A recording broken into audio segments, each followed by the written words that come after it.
Hello everyone and welcome back to another Jurassic World Evolution 2 video. So today we are going to be taking a look at Update 7's overview and, well, the Update 7 spotlight that Frontier put out, and just having a look at what will be coming on August 10th alongside the Marine Species Pack, well, Prehistoric Marine Species Pack. Like, it's a game about prehistoric creatures. Prehistoric, it doesn't have to be there, but yeah, I guess it has to be a little bit specific because we do have tuna. So, yeah, so let's get into it. So first up is custom challenge mode. Whether you finished up on your difficulty challenges or are wanting to see whether your friend's park management skills are up to scratch, you'll be able to enjoy a brand new challenge with custom challenge mode, from selecting the map and up to 3 objectives to customizing over 40 settings so your challenge is totally unique. You'll be able to create and share your very own challenges. Each challenge you create will generate its own unique share code, so you can send it to your friends or share it on your social channels. Yeah, so this is going to be interesting. So you're going to be able to create your own challenges and decide how challenging it will be. So you can see this meter here. So you got easy, medium, hard, and Jurassic difficulties. So certain things will make it ever so more difficult. Genomes unlock at 100%. Yeah, that's definitely Jurassic difficulty stuff. So yeah, I'm looking forward to this. Can't wait to share that with some of my mates. So yeah, that's gonna be fun. With the incredible new species coming to your lagoons in the Jurassic World Evolution 2 Prehistoric Marine Species Pack, wait, can it scroll? Can it scroll? We're offering your park guests a whole new way to observe them with the Lagoon Viewing Dome. This brand new viewing area will function much like the remote viewing galleries included in our previous update, and all remote viewing entrances will also now be able to snap to the edges of your lagoons, making your guests' experience even better. Lagoon viewing domes, will offer a whole new underwater view for your guests, allowing them to see a marine species like never before. Yeah, so that's going to be an interesting one. Like, looking at the Mosasaurus, it seems to be about the size of about 2 windows, maybe 3. I'm curious to see how big Shoniosaurus is compared to Mosasaurus. Oh, look, you got the Indominus Rex skeleton down there. I just noticed that. Wait, is that even the Indominus Rex skeleton? Almost looks new, but no, no, oh no, no, it is the Indominus Rex. Yeah, because, okay, that's the top of the head. I thought that was like a bottom jaw. But no, that is the Indominus Rex with the Mosasaurus above it. How quaint. You got the lights, hydrothermal vents, and some tuna.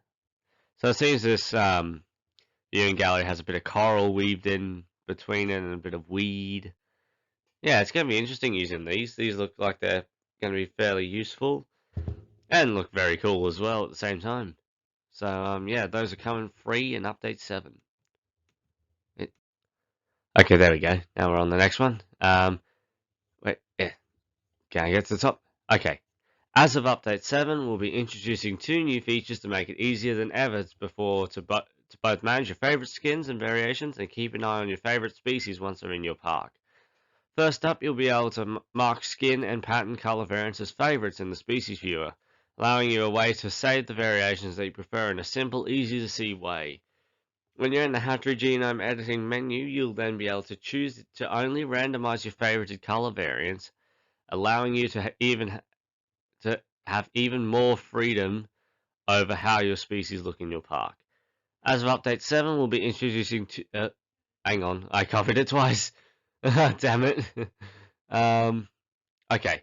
You'll also now be able to favorite specific dinosaurs in your parks. This will allow you to receive notifications when those dinosaurs in particular are performing interesting behaviors, as well as placing a beacon at their current location so you can easily head to them. Your favorited dinosaurs will also appear with a green highlight on your map overview so you can always check in on them when needed. You'll also, oh, that's just the same thing as before. Yeah, okay, so that is going to be very useful.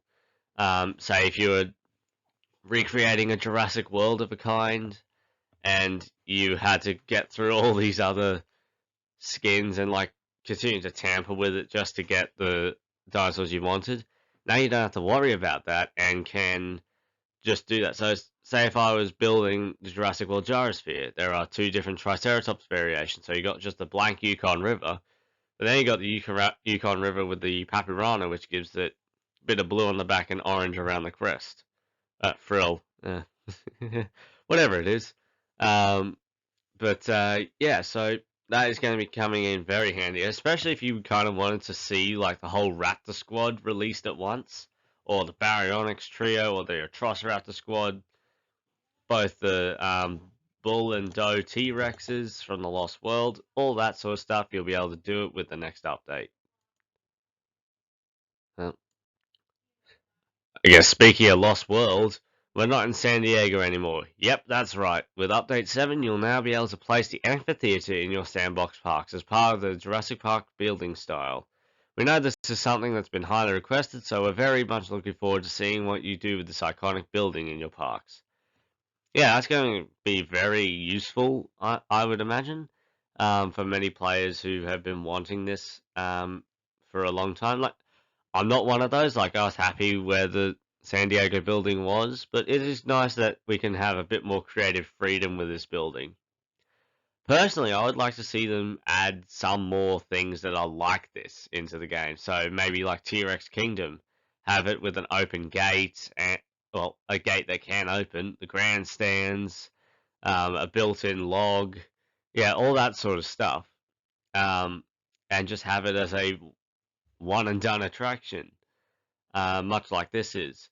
And same with something like the Velociraptor compound, so from Jurassic World. That could be like a placeable attraction, and you have the Velociraptors in there, you have the catwalks over the top, the Velociraptor holding area, all that sort of stuff. That would be excellent. Okay, want to make your prehistoric species a little more free range? Now with Update 7, you'll be able to, when starting a new sandbox park, you'll be able to toggle dinosaur danger to guests on or off or set it to carnivores only. With this setting off, any prehistoric species not in enclosures won't attack or injure your guests, and your safety rating and incident prevention ratings won't be impacted. Either. Wait, why is either with a comma? Nothing safer than a dinosaur park. Dinosaur hostility isn't the only change we've got coming for Sandbox players in Update 7. You'll now be able to enjoy all maps in Sandbox mode without having to meet their unlocked requirements. So that all levels are available without requiring progression in other game modes. You'll also find that you can now add cosmetic damage to your Sandbox building without affecting gameplay. Found under the Demolish menu option, you can choose to make your buildings look a little more worse for wear.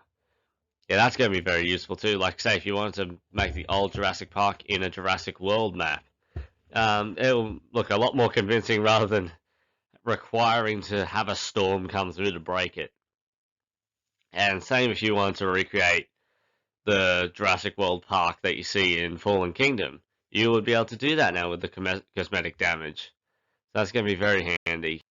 Now, this is something that wasn't highlighted in the spotlight, and this is the social interactions between marine species. So this is something that we've been wanting for a very long time, ever since the game came out, and this will basically just make our lagoon creatures a lot more interesting because they're not just swimming around anymore or like smashing into the walls of the lagoon in distress. They will now actually interact with one another in interesting ways, as you can see with the plesiosauruses here, swimming up to each other and nuzzling the face. That is a great step in the right direction. You can see the viewing dome in the background there. But what this has made me think is, since Frontier said this is a very exciting update, and they put very in italics in at least the post I saw, so maybe there is a lot more in this update than they're letting on, because this was not part of the spotlight, and this is clearly a very exciting feature for many players, myself included. Like, I've wanted to see interactions between them for ages. Now we just need it for the pterosaurs, and there we go. But yeah, so I'm curious as to see what kind of interactions that some of the new species will have. Like, what will Dunkleosteus look like? It's a fish. Maybe they'll just bang heads or something. And Shonisaurus, I think we did get a glimpse of that in the tease, like they swam around each other a little bit. So that could be a thing. I don't know about like coming up to breathe. Like that could be a new behavior that they've added. I mean, it's certainly a realistic behavior. Like they can't stay underwater all the time. Even breaching would be awesome. Like imagine seeing the Shonisaurus come out of water like a whale. That would be awesome. But I know the main thing that people have been wanting to see in regards to the behavior of the marine species is them interacting with other kinds of animals. So your pterosaurs and your land dinosaurs. So this begs the question, will we see this? I honestly couldn't tell you, but I have thought of different ways that this could potentially work. So an animation could play out, and it may require a certain marine animal in the lagoon, or it doesn't matter what animal, like a different animation plays out. So the main one to really spark attention, which would be like a Mosasaurus attack. Say you had a large dinosaur, like a large carnivore, maybe a Spinosaurus. Um, it walks over to the edge of the lagoon, which has a Mosasaurus in it. And it's like looking at this big body of water curiously, like, what the hell is this big lake in the middle of my island? And like gets a little bit closer, and the Mosasaurus lunges out and grabs it, and drags it a little bit, but the spine, like breaking the wall of the lagoon a little bit, like the top fence. But the Spinosaurus is able to pull itself back a bit. Like you could have a successful hunt and then you have a failed hunt. So like the Spinosaurus could get away, and the alternative is Mosasaurus drags it down into the briny deep. When it comes to some of the smaller creatures, maybe it could be like you got the Spinosaurus at the edge, sees some Plesiosaurus and is more curious, and so is the Plesiosaurus. They look at each other a little bit curiously, and the Plesiosaurus dives away. That would be cool. Like that would certainly be very interesting to see. Just make it a lot more immersive. Like you see these dinosaurs interacting with these mysterious creatures from the ocean, because they would have interacted at some point during the prehistoric past, and we've seen this in various ways, like Prehistoric Planet, for example. T-Rex was crossing the ocean, and a Mosasaurus went after it, and managed to catch a baby. So it's going to be really interesting seeing what Frontier does with aquatic animal behaviors, because they can be a lot more dynamic than we currently have. And when it comes to the pterosaurs being caught by something like the Mosasaurus, maybe it could be like pterosaur flies down over the lagoon and like dives down to catch a fish, is flapping out of the lagoon, and like a marine reptile might go for it. So it could be like a Tylosaurus, a Mosasaurus, Pleurodon, Chronosaurus, uh, maybe even Nothosaurus and a Dunkleosteus. Any of those I could see going after a pterosaur. And with the new rock islands, that has begged the question: will pterosaurs be able to land on that and possibly interact with Archelon and Nothosaurus? I'd really like that. Like that would be very cool if like the pterosaur lands and the Nothosaurus just like hisses at it and scares it away. That'd be fun. We'll have to see when it comes out, I guess. So that comes out 10th of August. Keep that on your calendars. Yeah, so the update looks pretty interesting. Like we got social interactions, custom challenge modes, skin favorites, new sandbox settings, and placeable amphitheater on all maps. And is that everything? I think that's it. Could be. I don't know. I'm tired.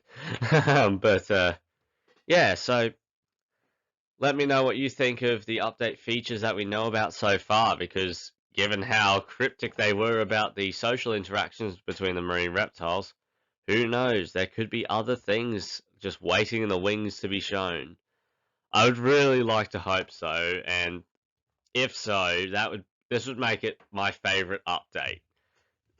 Because like adding so many dynamic behaviors to a single group of creatures, that would be a dream come true. Like it would be game changing. But yeah, let me know what you think in the comments below. Like if you enjoyed this video and subscribe for more content. Because I know I had a long break, but I'm trying to squeeze in as much as I can in the time I have. But anyway, with that, I'll see you in the next video. Bye bye.